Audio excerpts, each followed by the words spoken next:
Getting your vehicle impounded is a stressful situation, and the stakes are high. If you fail to recover your car within 14 days, it could result in its eventual crushing.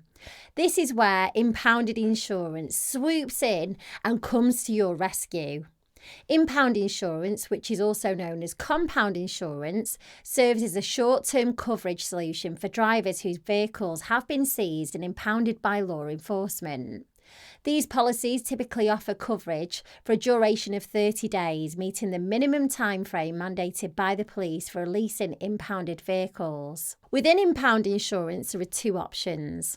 Additional impounded car insurance, which is an add-on feature integrated into your existing insurance policy, and temporary impound release car insurance, which is a standalone policy designed to facilitate the release of an impounded car, typically extending for a minimum of 30 days.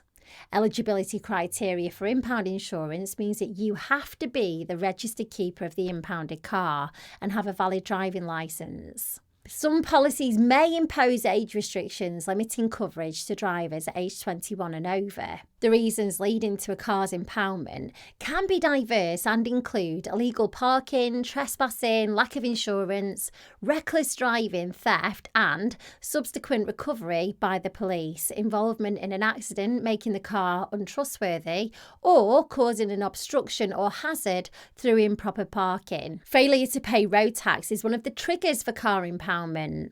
If your car's seized due to unpaid tax, then you've got two options: paying the tax and a £200 release fee, or paying a £160 surety fee and declaring a SON, which is statutory off-road notification, to officially take your car off the road. The financial aspect of the recovery process involves a payment of removal and storage charges with a specific amount based on factors like the weight and condition of the impounded vehicle. It's really important to note that these charges start from midday on the day following the vehicle's seizure. The recovery process hinges significantly on documentation, and you must present the car logbook, which is called your VC5 or VC5/10, a valid MOT certificate, proof of identity like driver's licence or passport, and your insurance documentation for the vehicle. The absence of any of these documents could prevent you from driving your car out of the pound.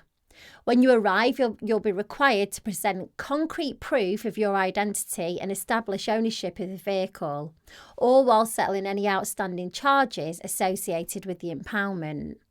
A critical prerequisite for driving your car out of the pound is providing evidence of valid insurance coverage for at least 30 days. It's worth noting that standard insurance policies may not extend coverage to impounded vehicles, making impound insurance a preferred and often necessary choice for reclaiming your impounded car. The cost of releasing your car from the pound depends on its weight and condition. Charges typically encompass a removal charge and daily storage charges. Failure to pay these fees may result in the sale or disposal of your vehicle. Legal requirements stipulate that if your car is seized, then you must retrieve it within 7 days of the notice letter. If you opt not to retrieve your car, you can disclaim it by presenting proof of ownership, with potential disposal fees and outstanding fines. Checking your insurance policy wording is really important to work out whether impound cover is already included. Temporary impound release insurance is a standalone policy designed explicitly for impounded cars, ensuring coverage for a minimum of 30 days. You may have it as an add-on in your current policy. You would have to have opted for it and paid extra, which is why it's important to check before you turn up. Adding impounded car cover to your policy or seeking specialist impounded car insurance are both options for ensuring coverage during this period.